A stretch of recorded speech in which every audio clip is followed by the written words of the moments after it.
Jangan lupa like, komen, dan subscribe channel YouTube TVRI Bengkulu dan nyalakan lonceng notifikasinya.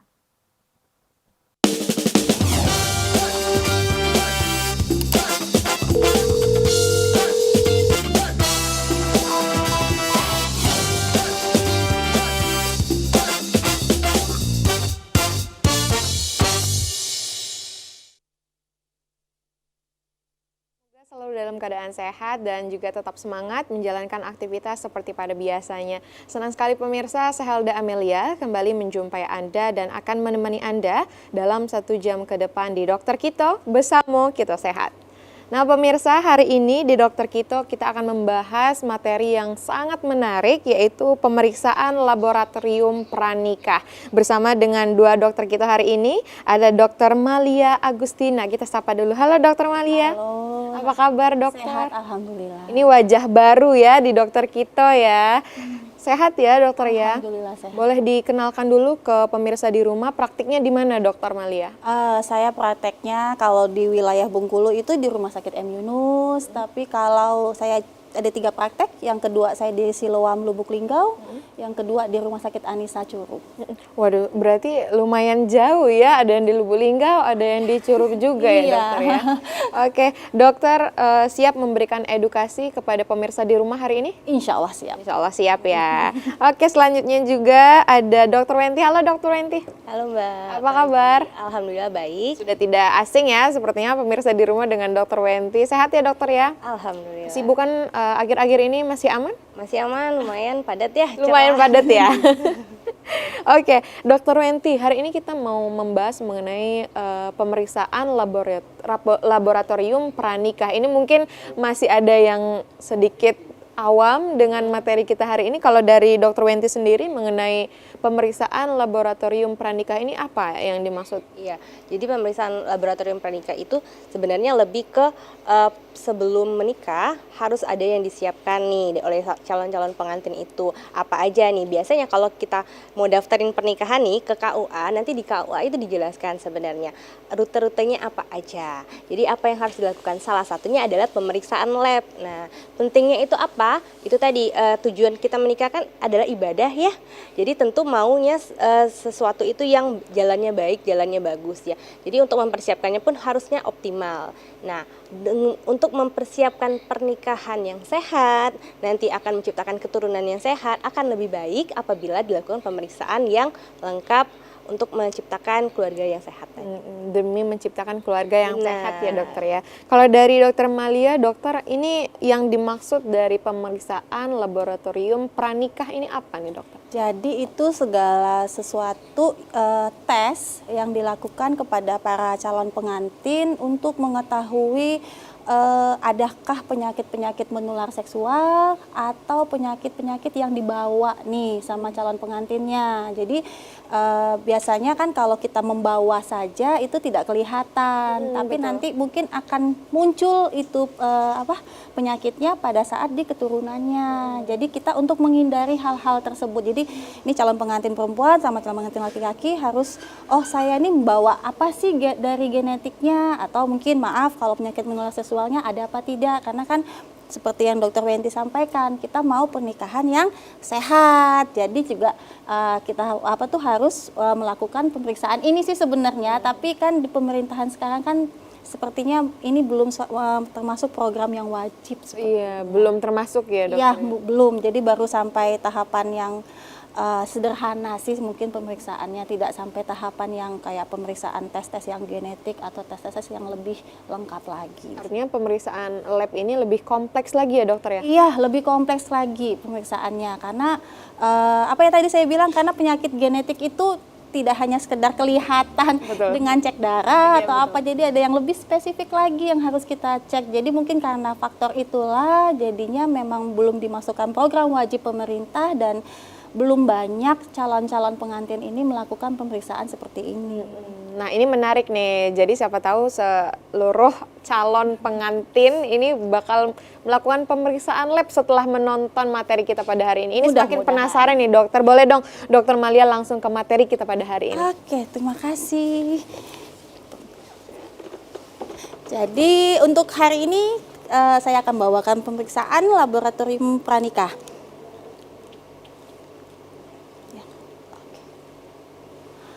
Oke, kenapa sih? Apa itu tes lab pranikah? Kenapa sekarang harus kita melakukan tes lab pranikah ya? Jadi tes lab pranikah itu adalah serangkaian tes kesehatan bagi pria dan wanita yang akan segera melakukan pernikahan. Jadi karena kenapa? Seperti Dr. Wenti bilang tadi, karena kita tidak semua orang itu mempunyai riwayat kesehatan yang baik. Jadi bisa jadi yang kelihatan sehat walafiat, tapi ternyata kita memiliki riwayat penyakit di belakang kita seperti itu. Jadi kita pun mungkin bawa penyakit yang kita turunkan, tapi tidak bermanifestasi ke kita. Jadi itulah kenapa kita perlu melakukan tes pranikah.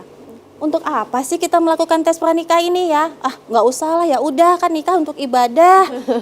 Semuanya sudah terlaksana dengan baik ya kita sahkan saja, tapi untuk apa ya? Pertama adalah itu tadi, mendeteksi penyakit menular seksual. Seperti kita ketahui HIV masih tertinggi ya untuk penyakit menular seksual, dan terkadang yang banyak kena adalah anak-anak muda atau anak-anak remaja seperti itu, anak-anak remaja. Jadinya dan ini manifestasi klinisnya itu munculnya udah 5 atau 6 tahun setelah dia terjangkit. Oh iya. Ya, jadi kalau dia kena itu tidak akan muncul manifestasi klinisnya. Jadi dia akan muncul gejala klinisnya itu setelah 5 atau mungkin sekitar 4 atau sampai 5 tahun setelah dia terjangkiti virusnya itu, baru dia akan muncul gejala klinisnya. Padahal dia sudah kena berapa tahun sebelumnya. Nah, kalau misalnya ada calon pengantin yang seperti itu kan mungkin tidak kelihatan kan, atau bahkan dia sendiri pun tidak mengetahui sebenarnya. Ya, nah, kedua untuk apa? Mendeteksi kelainan genetik. Nah, ini yang genetik ini yang banyak sekali terjadi nanti di keturunannya. Jadi kayak misalnya kayak saya sehat, jujur saya bilang saya ini alergi. Jadi 3 anak saya itu membawa semua sifat alergi. Oh, membawa turunan dari ini. Iya, jadi itu. Jadi dengan alergi yang berbeda-beda. Iya, Jadi saya berbeda, anak saya nomor 1 berbeda, nomor 2 berbeda, nomor 3 pun berbeda. Jadi itu menurun ke semua anak, ya tidak semua anak, tapi mungkin di saya adalah ketiga anak saya alergi. Jadi penyakit-penyakit genetik ini yang bisa dihindari lah nantinya. Kenapa 2 ini harus kita hindari atau enggak menguranginya? Yaitu tadi karena beban psikologis dan finansial keluarga. Jadi kalau nanti kita membangun rumah tangga, terus kita punya keturunan, ternyata keturunan kita adalah menderita salah satu penyakit genetik atau yang tersebut di sini, itu kan akan mengganggu psikologis, bukan si anak atau si anak kita nantinya, tapi kan juga kita sebagai orang tuanya. Beban mental kita, beban fisikis kita, itu semua akan terkuras nantinya. Dan ditambah lagi finansial. Nah, finansial pasti juga akan akan mengganggu juga nantinya. Jadi kita memang butuh bangun pernikahan yang siap-siap memang, tapi kalau tiba-tiba ada tiba-tiba ada seperti ini, kelainan genetik, atau tiba-tiba si anak tertular penyakit menular mungkin dari salah satu orang tuanya, itu kan akan jadi perdebatan, akhirnya kan saling menyalahkan, belum biaya pengobatan. Jadinya untuk menghindari hal-hal itu dari awal. Jadi biar apa sih kalau yang harus kita lakukan sebelum hal-hal ini terjadi, ya inilah kita butuhnya tes lab pranikah ini. Kalau untuk mendeteksi kelainan genetik, apakah kalau misalkan orang tuanya sudah dipastikan ada kelainan genetik dan sudah dipastikan bahwa anaknya akan tertular kelainan genetik itu, dokter? Iya.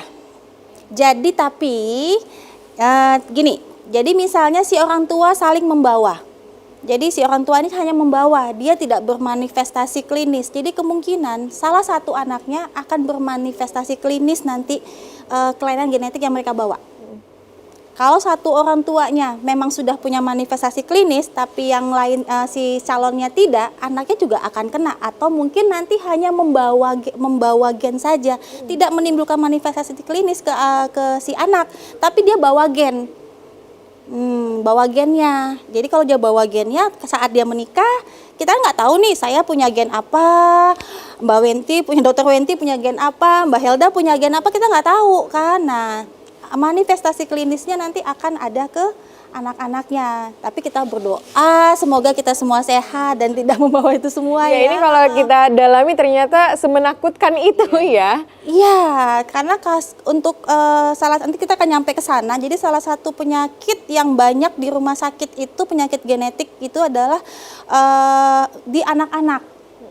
Jadi nanti akan kita bahas di sana. Jadi saya bukanya jadi di anak-anak itunya dan itu akan di usia-usia 8 bulan, mungkin 10 bulan itu dia sudah ketahuan sakitnya dan itu kan butuh penanganan finansial tadi saya bilang belum psikologi si anak, psikologi si orang tuanya. Jadi memang kita ya penting tapi memang ini sepertinya harus diwajibkan. Oke. Ini semakin penasaran nih, apakah tes kesehatan ini memang dilakukan sebelum nikah atau pranikah atau memang ada tes-tes sebelumnya gitu. Akan kita bahas kembali dokter setelah jeda pariwara berikut ini. Pemirsa jangan kemana-mana, tetap saksikan Dokter Kito Bersama Kita Sehat.